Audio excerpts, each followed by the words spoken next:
In January 91, the Iraqis began launching Scud missiles on Israel.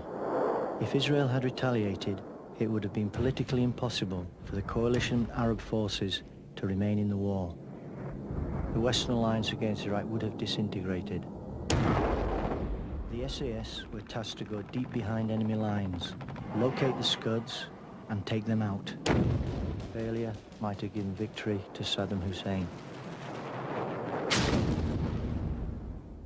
They would cross the border in strength, fully armed, fully tooled up, maximum ammunition. They would then search until they located a mobile Scud position. They would drive in, guns blazing, destroy it, drive off into the night.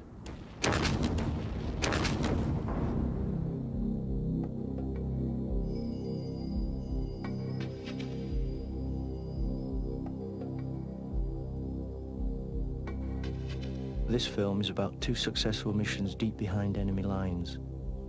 Young Trooper Matt's story. The first mission is about the first shot fired in anger on the ground in the Gulf War. The first kill. White-eyed, up close. Initially, they talked about us doing some form of hostage release because of all the hostages that had been taken in Kuwait and then moved up towards Baghdad. And then taskings changed throughout as the theatre actually built up. They started looking at us going into Western Iraq, deep behind enemy lines, and doing some form of search and destroy. Basically as a disruption force to draw the attention away from Kuwait.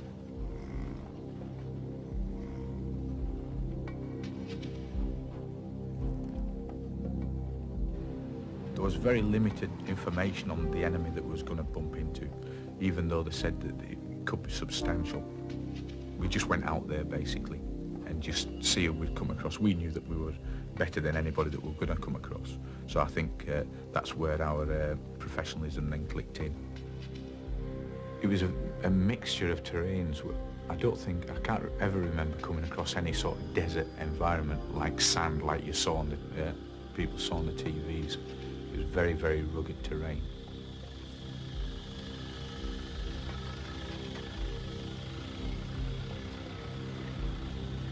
We'd been driving all night at that stage. We'd been across the border in the region of about 4 to 5 days.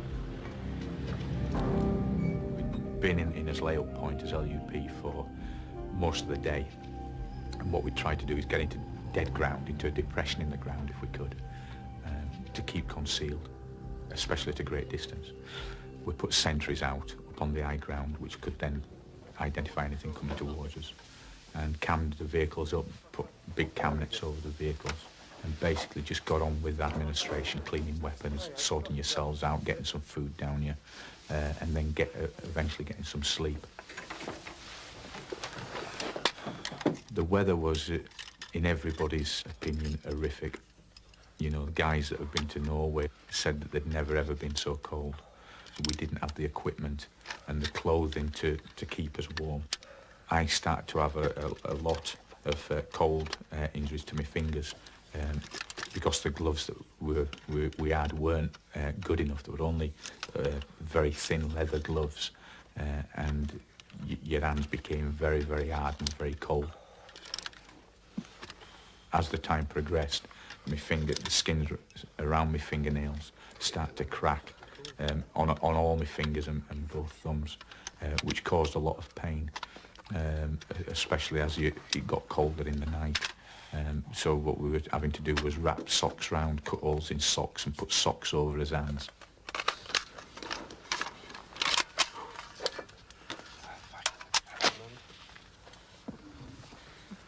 Because it was that cold, you were gritting your teeth a lot more. And I cracked quite a few of my teeth at the back of my mouth because of just pure gritting my teeth. Clothing was initially very limited. We was under the impression, and our intelligence had stated that it was quite warm out there, and most of us went out with jungle combats or desert combats at the time. Which turned out to be quite poor. And as normal SAS smocks, which are slightly wind resistant, but in the temperatures that we were going to come across, they weren't that good.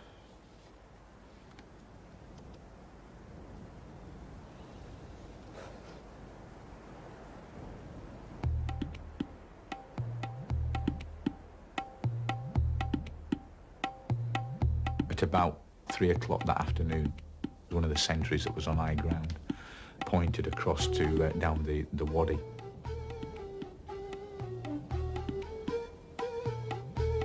There was a vehicle coming towards us, a small Jeep-type vehicle.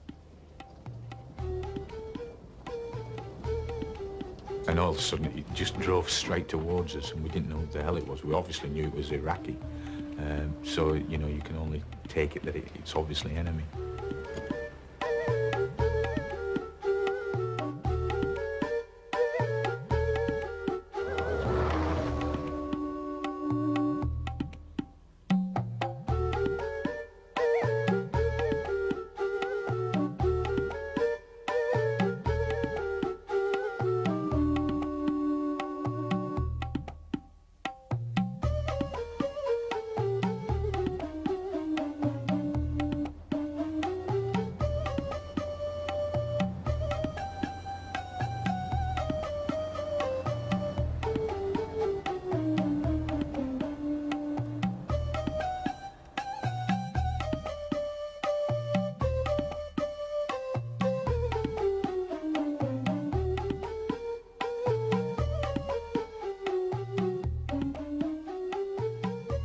Because the immediate shock that, Jesus, there's a vehicle coming towards us, it did cause a bit of an initial flap once we identified who they were.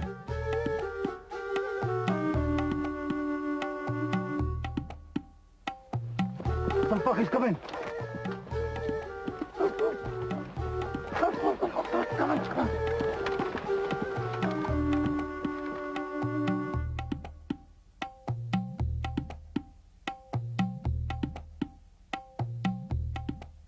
He drove right up towards our vehicle and stopped within about 30 metres of it.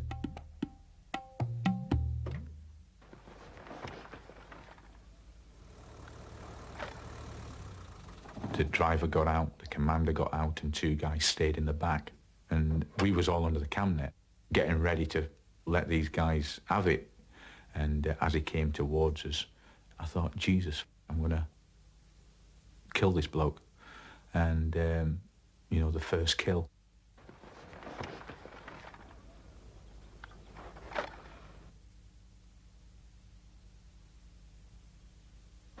And as he came towards us, one of our guys walked out with his weapon behind his back. Our lad lifted his weapon up. At that point he had a stoppage, but at the exact same point I dropped the guy. This all happened in an instance, but it seemed to take a great deal of time.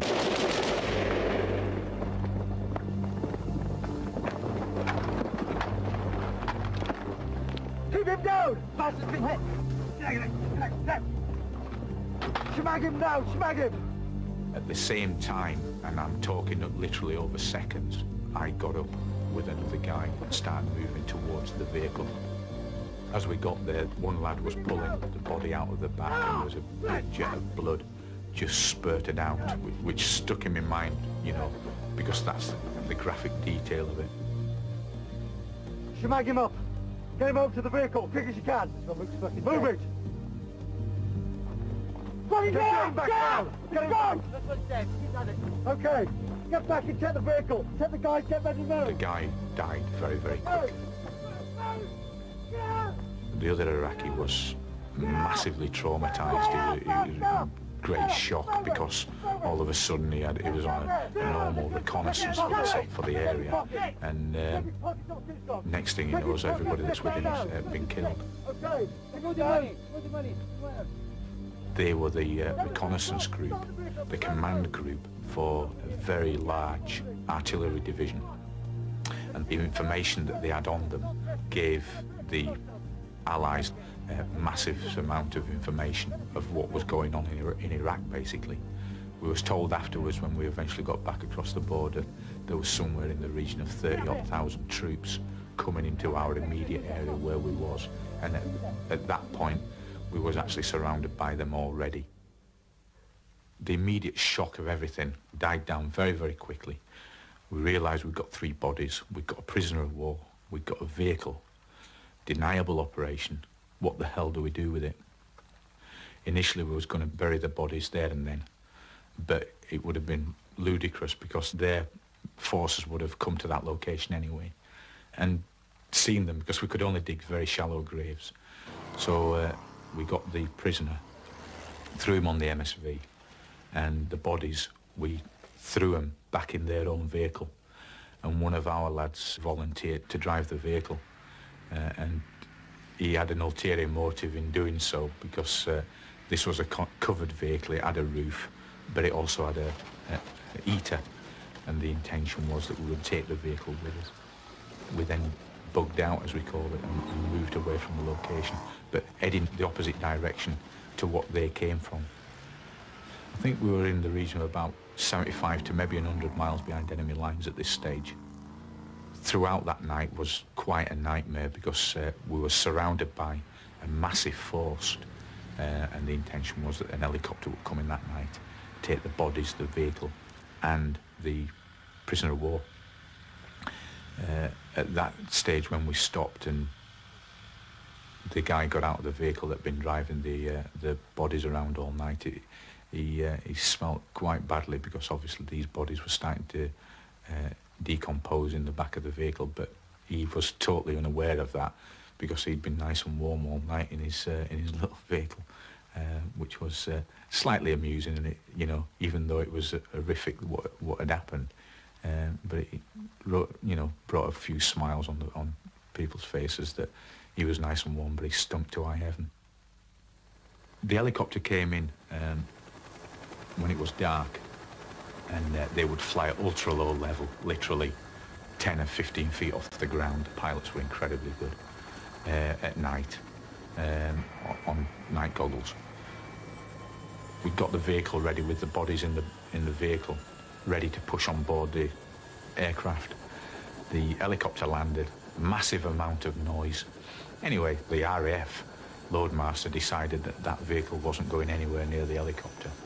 So we was immediately in a predicament. What the hell do we do with it? The prisoner went on the aircraft, a bit of commotion, and the aircraft took off. We're still stuck with an Iraqi vehicle with 3 dead bodies in it.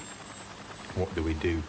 Our fears were definitely the fact that if we keep taking these around with us and we do get captured, they're going to look at it and say, well, these people, these European soldiers have got 3 of our men dead in a vehicle, and they would probably kill us. So we had to dispose of the bodies. There was a gully, and we just dug it out even more in the space of about half hour, and we literally just threw the vehicle into the pit, obviously with the bodies inside, and shoved 2 anti-tank mines that we had that we carried around with us, which are massive, big mines. Shoved them under the vehicle, poured the rest of the kerosene and the diesel fuel that we weren't using around the vehicle, shoved a big can of petrol inside the vehicle with the bodies, and put a timer on the devices, on the mines, set the timer to go off. I think it was around about 5 o'clock the following morning, or that morning I should say, and which would give us, 5 or 6 hours to get away, as far away from it as possible. And that's exactly what happened. So lo and behold, we drove all night to find another location, and literally at about 5 o'clock that morning, we didn't hear it, but we could see a flash on the horizon as this thing had gone up and hopefully incinerated and disposed of the evidence and the bodies that were there. And the flash died down as it was just starting to come daylight. That was that.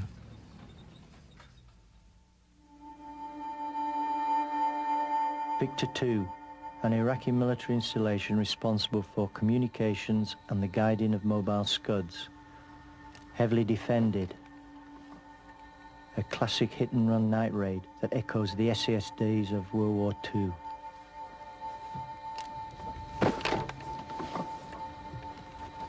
We used to get sit reps every night from headquarters telling us what was going on. An intelligence report came in that there's a big microwave installation 2 hours north, which they wanted us to go and recce it with the intention of destroying it. Basically what we had was a building, a square building, with a massive antenna in it, with microwave dishes all around it. And it was surrounded by a number of different vehicles, buildings, porta cabins, and the such like.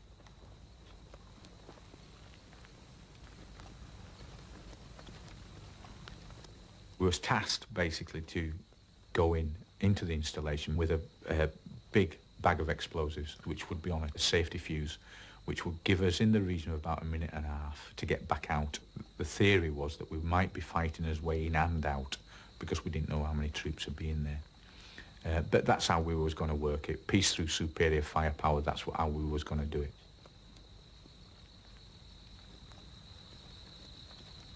Those two vehicles that was very close to the objective, two big vehicles, one of them with what looked like a water bowser or a fuel bowser.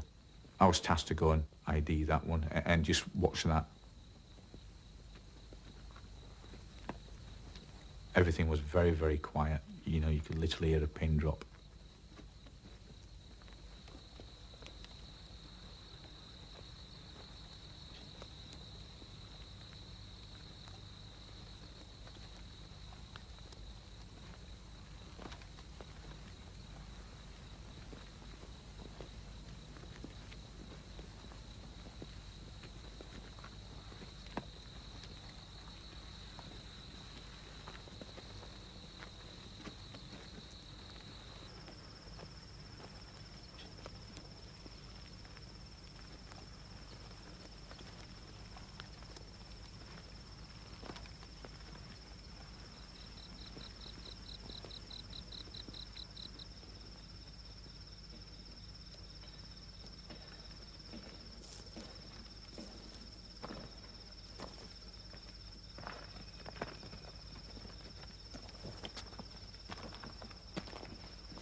We never thought that we would fail in his mission. As for thinking about not coming back, yeah, it entered my mind every night, and it normally entered my mind just before we started off. And at that point I would always think, well, is this going to be the night? You know, and I'd say little things to myself and occasionally offer myself a little prayer that everything would be all right for not just myself, but for all the boys.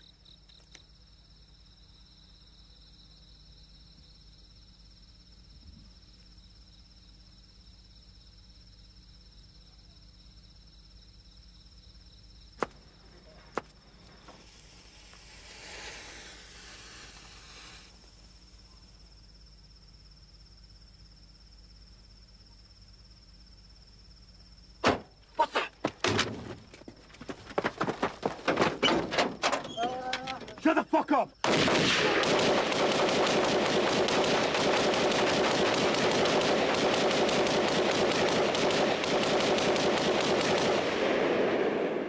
We'd initiated the contact and the whole place erupted.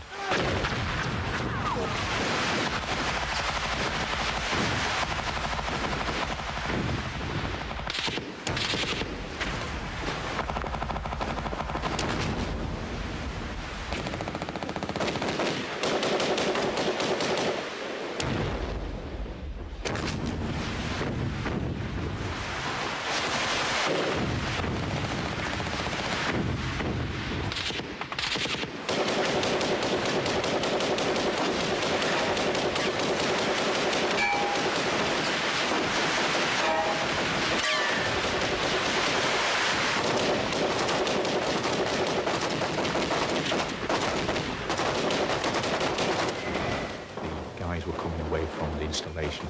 We've got a minute and a half before the explosives went off. We started taking some quite a bit of incoming. But there was a massive amount of fire coming from our right. Tracer rounds were then starting to come very close, and it's a very weird feeling when you've got these, what I call red hornets, flying at you, and they're hitting the ground all around you and bursting all over the place.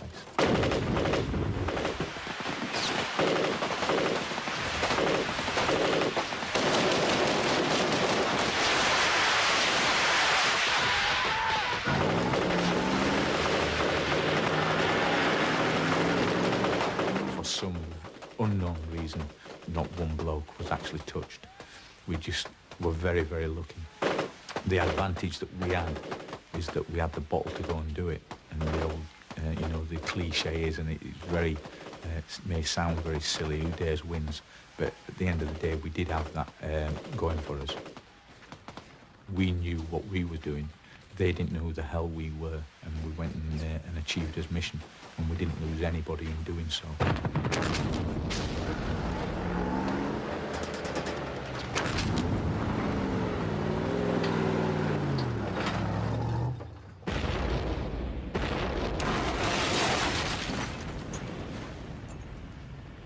When we got back across the border a few weeks later, a few of us approached the intelligence guys, basically to start doing some finger poking and find out what had actually gone on.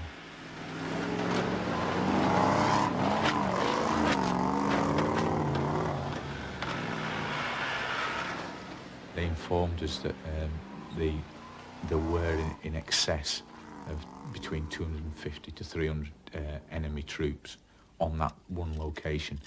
And we realised then that we'd been up against a far bigger force, but in no way superior.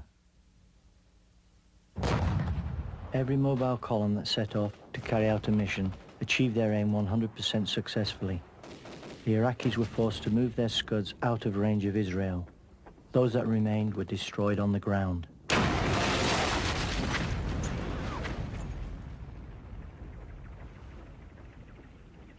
General Schwarzkopf decided he'd pay us a visit, and he came and visited our squadron.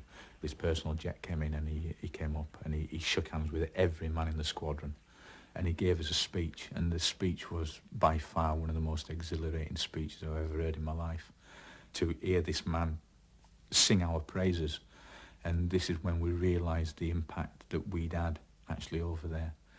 The major impact arose when he started mentioning about the Israelis, himself saying that they'd gone to speak to the Israelis about not entering the war because of the threat of losing the Allies. And he emphasised the point that it wasn't until he mentioned that he had special forces behind enemy lines that the Israelis then started to back down. But it wasn't until the Israelis asked which special forces were there. And he said, we've got British SAS behind enemy lines, that they then did actually back down. And when he said this, I found it the most exhilarating thing I'd ever heard in my life, that for some unknown reason that SAS soldiers had probably stopped the Israelis coming into the war. And no other reason than that.